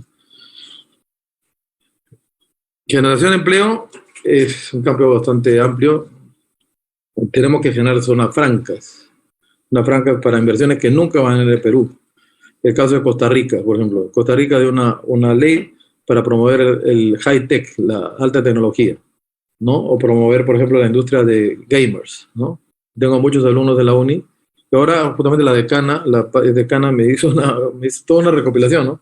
De todas las promociones de la cual he sido padrino. Soy padrino de más de 20 promociones en la uni, elegido por los chicos, elegido por los muchachos. Profe, puede ser padrino. Le digo, pues he sido padrino ya hace poco, o sea, profesor, lo hemos elegido todos para ser padrino, ¿no? Esos son mis principales aliados en esta campaña. Pero muchos de ellos necesitan plata para hacer tecnología de exportación. Pero tenemos gente muy inteligente. Pero le faltan esos fondos para creación de startups, sobre todo de gamers, que es una tremenda industria mundial, es lo que más crece. Después tenemos gente que necesita plata para empezar su iniciativa de gamer, producción de software para juegos, ¿no? Luego acelerarlo y luego darle financiamiento para que siga creciendo, ¿no? Y contar con las embajadas peruanas para que los ayuden a la microempresa peruana. No tiene representación en el exterior, ¿no? La producción de alpaca de microempresa no tiene representación. La producción de trucha peruana no tiene representación, ¿no? Centrales de compra, ¿no? Para poder comprar y exportar no tienen ayuda de las embajadas. Las embajadas tienen que tener 2 metas, 2 KPIs, ¿no? Tener cuántos turistas me trajiste al Perú, ¿no? Y cuánta feria de la microempresa has hecho en Francia, en Holanda, en los países que sean, ¿no? Y va a haber un impulso, pues si uno en Francia o en el país europeo menciona, esto es una feria de la microempresa peruana, está comprando producto peruano a una persona que es pobre, ¿ya? Y que está ayudando a un país. Entonces eso va a ser un boom, pues. Es un boom, o sea, a los embajadores ponerles metas para que tenga pues una medición de evaluación.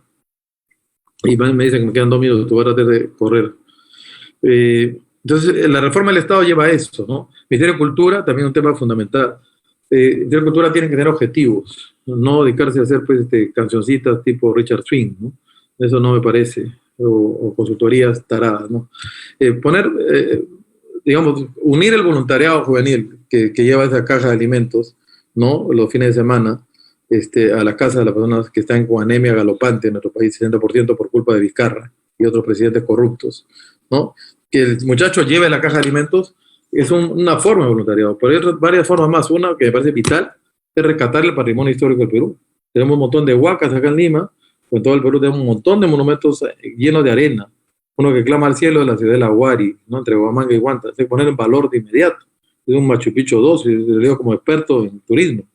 Entonces, generar una autopista Huamanga, Huanta, que nos lleve hasta Cusco y unir eso al circuito mundial. Es un destino, si la ciudad de La Huari se pone en valor, olvídese. Eso va a ser un boom y va a ser parte del circuito turístico del Perú. Pero tenemos que tener un plan de atracción de inversión nacional y extranjera a lo bestia, un choque de inversiones, tanto de buena ejecución presupuestal del Estado peruano, como excelente oportunidad para traer, por ejemplo, zona franca para el litio, para Puno, que Puno, igual que Intel fue a Costa Rica porque hubo una ley de zona franca para alta tecnología. Demos eso también en Perú. Creemos también las ciudades del futuro para lo que es tecnología, ¿no? Tenemos que tener ciudades para que los muchachos tengan un sitio donde puedan trabajar en tecnología con toda la infraestructura que el Estado le pueda poner, para tener un Silicon Valley para toda la juventud que necesita ese apoyo. Yo creo que en las preguntas puedo explayarme más, tengo bastantes más conceptos, pero quiero respetar los tiempos, estimado César. Así es, muchísimas gracias, Rafael López Aliaga, por su exposición y sobre todo por sujetarse al tiempo, como en efecto usted mismo ha señalado. Importante también darle pase a las interrogantes, las inquietudes que tiene nuestro auditorio. Le agradezco de verdad infinitamente por ello. Gracias. Vamos a empezar con una pregunta que viene desde Arequipa, del señor Ferrer Itme, así señalan. Él lo que le plantea es cuál de sus propuestas sería concretada en primera instancia en caso de llegar a ser presidente, es decir, cómo garantizar su ejecución y qué es lo que va a priorizar dentro de este universo de señalamiento que usted ha mencionado. Mire, primero matemos el tema corrupción. Cuestiones previas, ¿no? Para mí 2 cuestiones previas son: yo no puedo trabajar con un corrupto metido en mi cuarto. ¿no? Y ningún candidato lo dice. Y sí, los reto por enésima vez a decirlo. Que se saquen la careta de una vez. Están trabajando para Odebrecht, han trabajado para Odebrecht, ya están comprometidos con Odebrecht, siguen con la mafia. No hablan, ahí digo esto en cualquier foro similar a este y se callan la boca. ¿No? Encaro directamente a estos señores que nos digan si siguen amarrados a la corrupción o han estado y tienen rabo de paja. Tema 1. Tema 2 es voluntariado juvenil. Esa es una medida que hay que hacerla de inmediato y fácil de hacer. Para graduarte de universidad o instituto o quinto de media en colegio, horas de voluntariado. Y hermanar el Perú. Tener ese muchacho que vive, no sé, pues una zona acomodada de Lima, digo San Borja, no sé, Surco, La Molina, que no ha cruzado el río Rímac, hablando de Lima. No conoce Caraballo, no conoce pues La Pascana, no conoce la zona pues donde está sufriendo la gente. Huaycán, etapa 9, no conoce. Hay que hermanarlo, o sea, que se encariñe, que sea el hermano mayor, que lleve su caja de alimentos, que lleve su ropita, juguete, que le dedique una horita de tiempo para una mejora en matemáticas a una criatura que está dentro de los 11 millones de peruanos que están en extrema pobreza. Un tema que también es inmediato es el tema de la vacuna. Apoyar al doctor Manolo Fernández de una buena vez. Si él quiere apoyo político para que pueda vacunar gente que quiera probar la vacuna peruana, que es multicepa. Es el mata el COVID-19, 20, 21, 22, ha hecho un descubrimiento importante el señor Manolo Fernández.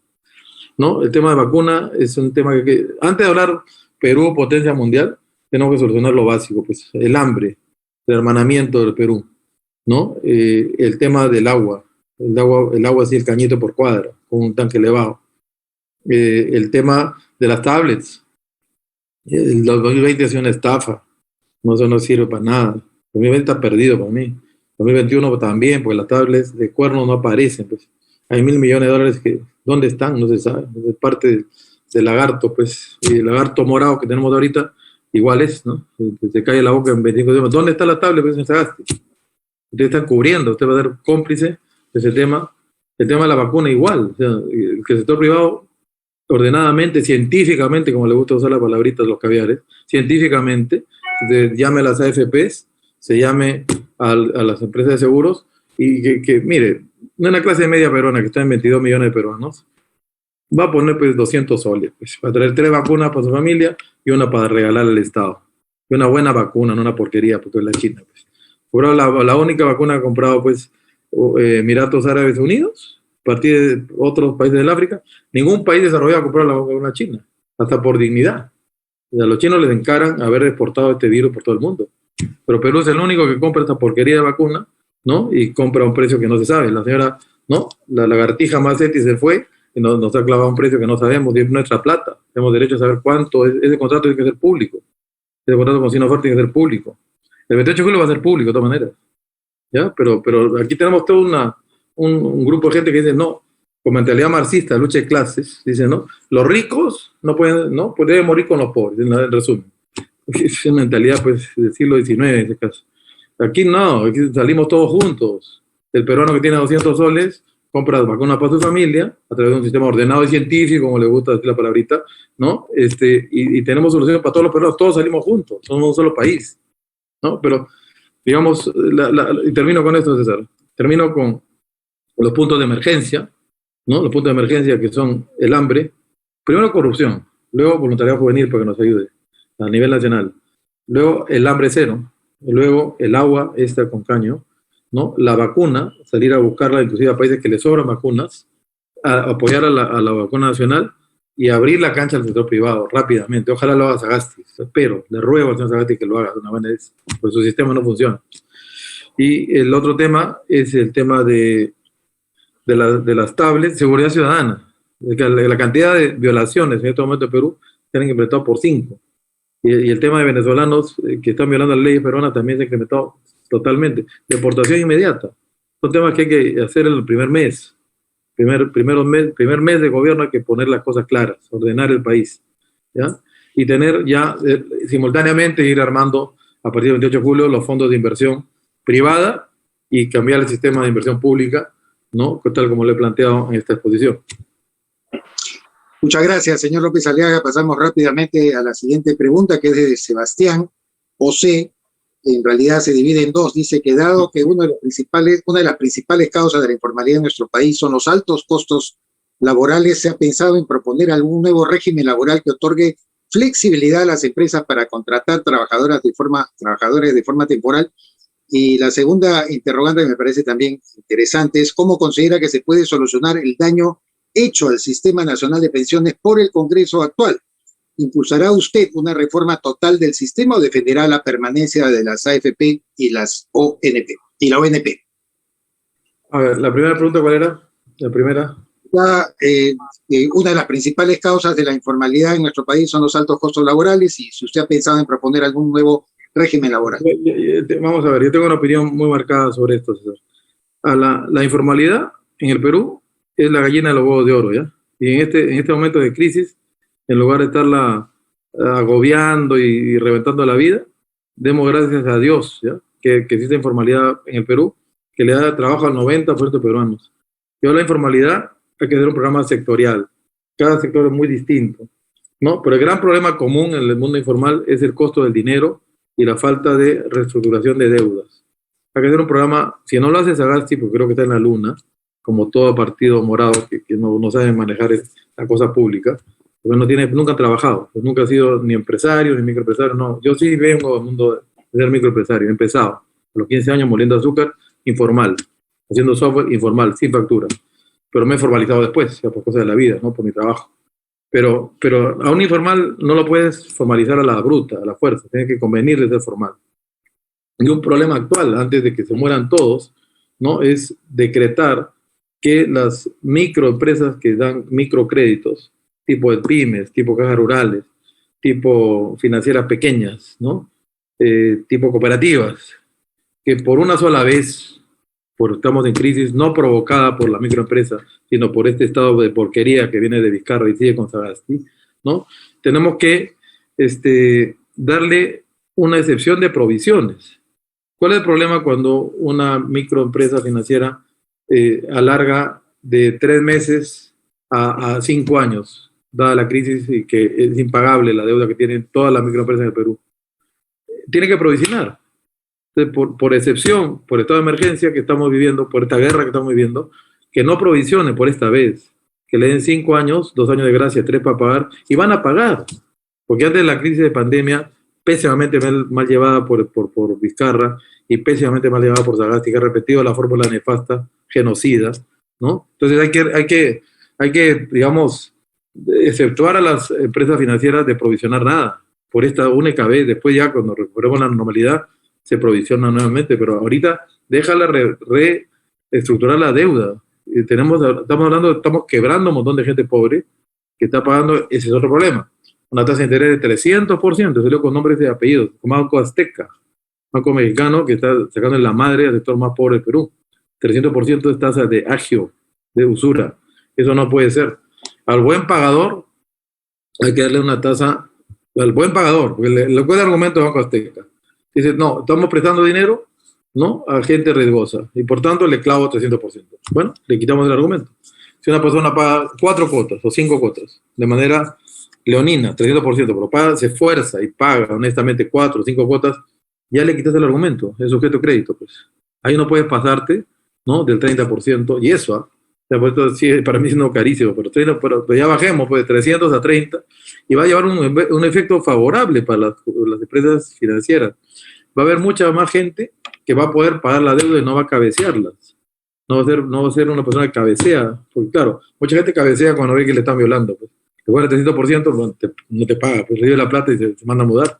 Pero entonces le bajas a una tasa asequible para ellos, sí van a pagar, y los índices de morosidad van a bajar muchísimo, y hay un aliciente para ser buen pagador. Entonces son varios temas. A la microempresa hay que ayudarla, por ejemplo, a tener esta feria que he incubado, tratado de explicar brevemente, ferias de la microempresa. Y termino con un comentario que me preocupa bastante. En lo que es la microminería en Perú, crear 2 instituciones. Una, que le dé COFOPRI minero a la persona que me demuestra que está más de 10 años en posición pacífica, continua, ¿no?, y pública, de un yacimiento minero. Señor, dele su COFOPRI, dele su derecho de extracción de mineral, por favor. Son 500.000 peruanos que están en esa función entre Puno y Cajamarca. Y luego hacer algo similar a Chile. Enami. ¿Qué hace Enami? Es un fiduciario. Enami exporta por cuenta del pequeño minero. Funciona desde 30 años en Chile. Entonces, en ese momento, 500.000 peruanos que dedican que son la mitad de la producción de minería en el Perú, ¿no? Microminería, porque es la mitad de toda la producción minera de nuestro país, van a ser formales, porque le va a convenir. Tiene precio internacional para su mineral, nadie lo revienta como ilegales, porque están trabajando en un socavón hace más de 50, 100 años, o es un tema familiar, ancestral, ¿no? Entonces, cada sector es distinto. El sector de zapatos es otro gran sector, tiene 200.000 personas que hacen zapatos en el Porvenir, en Trujillo, en La Libertad. También, si tú le das oportunidad de exportar con la ayuda del Estado, hacer sus cooperativas de exportación y estar presente en la grande feria de calzado del mundo, con el auspicio de la Embajada de Perú, por favor. Y podría pasarme la tarde, hay 80 sectores, César, donde podemos hablar del café, del cuy, ¿no? De cosas peruanas, de la trucha salmonada, que es mucho mejor que el salmón chileno, que a mi gusto es una desgracia de carne, pero la trucha salmonada sí es un plato pedido mundialmente, y Perú tiene gran capacidad para hacer esa exportación en todo el mundo. Y no hay que decirte todo el tema forestal, podemos pasarlo a la tarde, ¿no? Pero cada sector es distinto. Cada sector es distinto, tiene que tener su propio apoyo, ¿no? Y su propio mecanismo. Tiene que formalizar a la buena, porque le conviene ser formal, porque gana más plata, ¿no? Con el apoyo del Estado, que le permite romper el círculo negativo que tiene aquí la CONFIEP en Lima, ¿no? Que termino con un ejemplito que me han dado en Paita. En Paita, por ejemplo, y en Guarmey, y en Nuevo Chimbote, tenés 40 plantas que le dan empleo cada una a 1.000 señoras para hacer conservas. Están paradas por un decreto donde no pueden esas plantas funcionar porque están tocando el 1% de la biomasa que está reservada para harina de pescado. Es una locura. Hay 40 plantas y estamos importando conservas para los programas sociales, o estábamos importando, no sé si seguimos importando porque ahorita no hay nada, pero se importaba de China, ¿no? O de Tailandia, inclusive pues conservas de mal estado, ¿no? Entonces, siendo Perú el dueño de la biomasa más grande del mundo, es ridículo pues que tengas microempresas que son muchas veces informales, que no pueden producir porque hay un decreto puesto en Lima por un lobby maligno, perverso, como lo llamo yo, ¿no? U otro tema. Bueno, el tema es largo, pero ahí lo dejo. Son muchas, pero me va a permitir, pidiéndole la disculpa del caso, solo disponíamos de 15 minutos para las preguntas y son bastantes. Quiero por lo menos terminar con alguna de ellas, que en realidad va a quedar bastantes en el tintero. Dice, ¿cuáles son las 5 principales acciones a implementar para poder conseguir los 10 millones de voluntarios que considera su plan Hambre Cero? Bueno, incluir en la currícula, en el sistema educativo, tanto escolar, de quinto secundaria, como lo que es muchachos universitarios y como lo que es muchachos de institutos, y también contando con mucha gente que me ha llamado, me dice, usted habla de este plan de voluntariado nacional como eje 1, pero hay gente que está jubilada y que tiene mucha experiencia y que también quiere integrarse a un plan de voluntariado. Bienvenidos, ¿no? Una persona que se ha jubilado a los 6.5 está paradita, ¿no? Entonces, quiere ayudar a nivel de voluntario, bienvenidos sean. Porque hay gente que tiene experiencia, más de logística, más de armar el muñeco, ¿no? En buena hora. O sea, el plan de voluntario da para mucho, ¿no? Entonces, sí hay 10 millones, pues. Tenemos 10 millones sumando universitarios, muchachos de quinto y media, ¿no? Muchachos de institutos, que también ahí tengo todo un planteamiento, que es prolongar la secundaria un año más, tener sexto secundaria y homologarnos con el mundo para tener bachilleratos técnicos y bachilleratos universitarios de 4 años, y ser como funciona el mundo occidental, ¿no? Pero sí hay esos 10 millones de peruanos y más sumando, digamos, gente de los 65, ¿no? Gente joven de 65 años, como César Campos, ¿no? Que se quieran integrar pues, al voluntariado nacional. Muy bien. José Luis Vara le pregunta, en su plan de gobierno usted plantea en lo social habilitar terrenos de propiedad estatal con acceso a la electrificación y también un plan económico, crear el Instituto de Promoción y Desarrollo de las Pymes. ¿Cómo va a asegurar estas medidas y políticas de gobierno en un escenario de reconstrucción de la economía y durante sus 100 primeros días de gobierno? Es decir, ¿cómo identificará indicadores de logro para estas medidas? Bueno, ayer el señor Hernández Soto me ha hecho un favor enorme. ¿no? Pues él dice que es el director de orquesta y yo soy un pequeño empresario. Pero yo voy a asumir ese reto, voy a ser el presidente de la microempresa del Perú. Justamente, le tomo, gracias, señor Hernán Soto, me ha dado un tremendo título, ¿no? Voy a ser el presidente de la microempresa del Perú, que es la gallina de los huevos de oro del Perú, y que nos ha salvado de entrar a un régimen comunista. Justamente es un buffer, ¿no? Es un punto intermedio entre esa falta de presencia del sector privado o del sector estatal, y para convertir a Perú en mayor país con microempresarios de la tierra. Tenemos un milagro en el Perú. La capacidad creativa de nuestro país es vital. Entonces, la microempresa tiene que tener lo que he mencionado. Voy a resumirlo. Primero, sácalo de la quiebra. ¿Ya? Sácalo de la quiebra. No le puedes cobrar impuestos a la microempresa ahorita, ni hablar. La están matando. Segundo, no más cuarentena, señores, ¿no?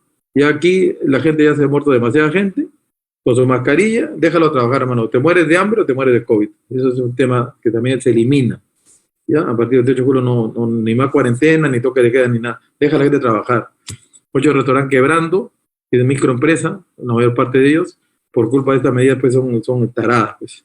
Una mentalidad marxista, pues, totalmente que nunca, que claro, se vacunan todos antes, cobran su platita con unos parásitos, ¿no? Pero todo el mundo que se pudra, ¿no?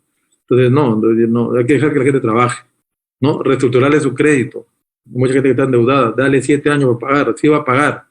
Y el banco sigue generando intereses, pero una tasa fijada, pues que no sea un abuso, ¿no?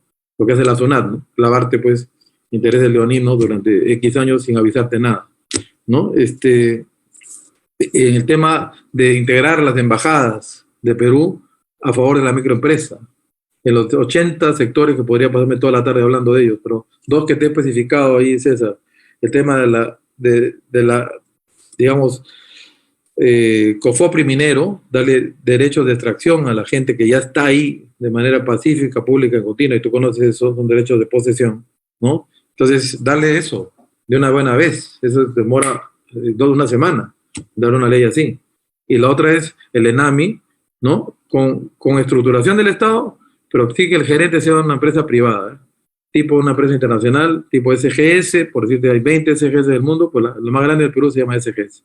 Tiene 20.000 personas de SGS que pueden hacer toda esta tramitología para que el pequeño empresario tenga presencia para exportar o para tener presencia en las ferias mundiales con la ayuda de los embajadores de Perú, que tienen que tener una misión en la vida, hermano. No puede ser un embajador un puesto, pues, ¿no?, de privilegio, ¿no?, de estar ahí mangoneando afuera, no. Medir al embajador, decir, ¿cuántos turistas usted me trae acá? ¿Cuántas ferias de turismo ha hecho no solamente para la zona sur, también para la macro región norte, para la selva y para lo que es la zona central del Perú? Tenemos por lo menos 4 áreas para hacer turismo y una quinta, ¿no?, que es el área de mar que tenemos entre Talara y Tumbes, es la mejor área de mar del mundo. Era un plan de atracción de inversión extranjera para 80 operadores tipo la Ribera Maya, ¿no? Y digamos, formalizar a un montón de gente que está informal allá. Desde Tumbes y Piura no debería tener en esa zona ningún tipo de falta de empleo, ningún tipo de informalidad, ¿no? Y evitar las services, otro gran tema. Services que han causado el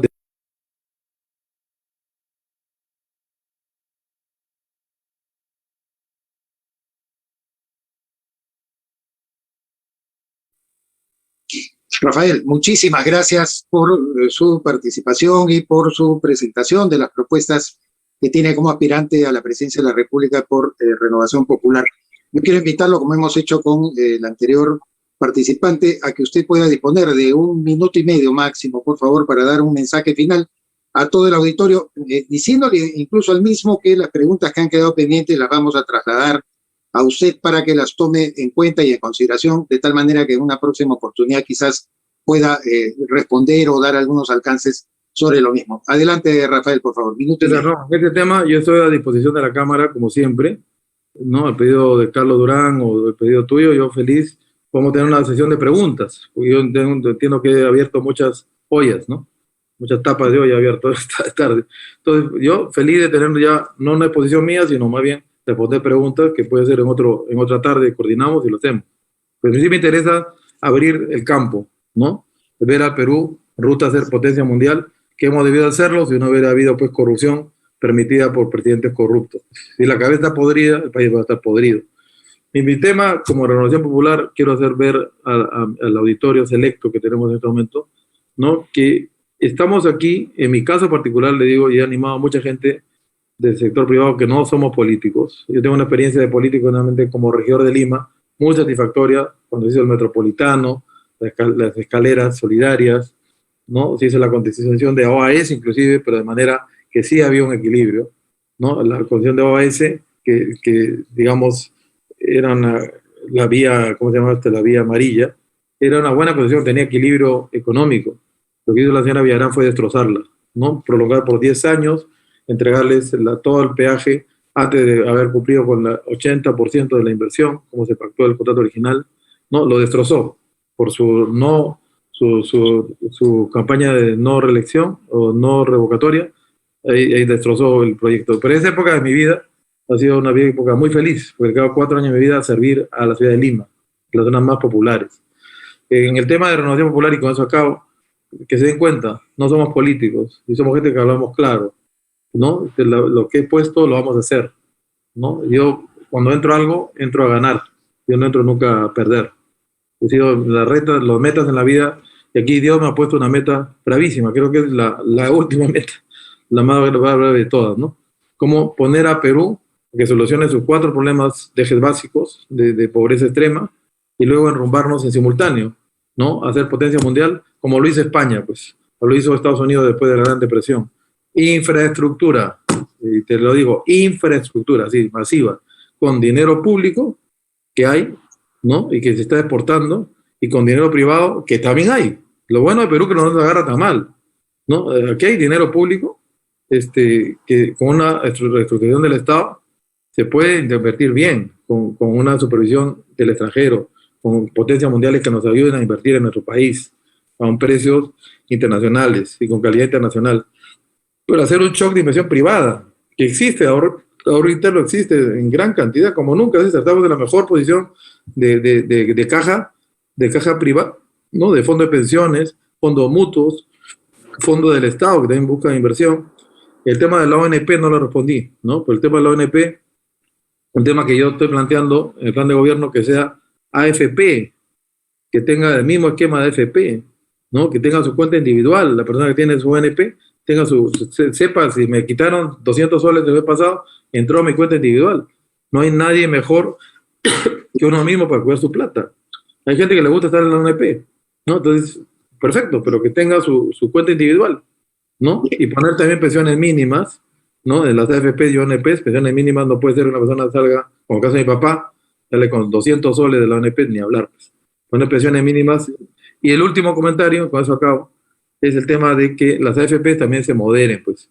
No pueden poner como edad de vida promedio peruano 115 años. Es una tomadera de pelo, pues. La edad de vida ahora con la pandemia ha bajado pues a 70 años, debe estar ahorita, 75. ¿Cuánta gente se ha muerto mayor?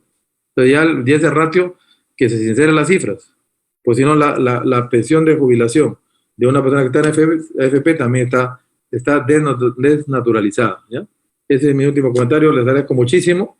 Renovación Popular es un nuevo partido, refundado en social cristianismo, que tiene adopción preferencial por los más pobres, y vamos a dedicarnos a ellos, y vamos a dedicarnos a las microempresas, justamente, ahí nos vamos a meter. Vamos a meter con muchísima fuerza, que le convenga ser formal. Va a ser formal cuando gane más plata, ¿ya? Y cuando vea que tiene más billetes en el bolsillo, ahí va a ser formal.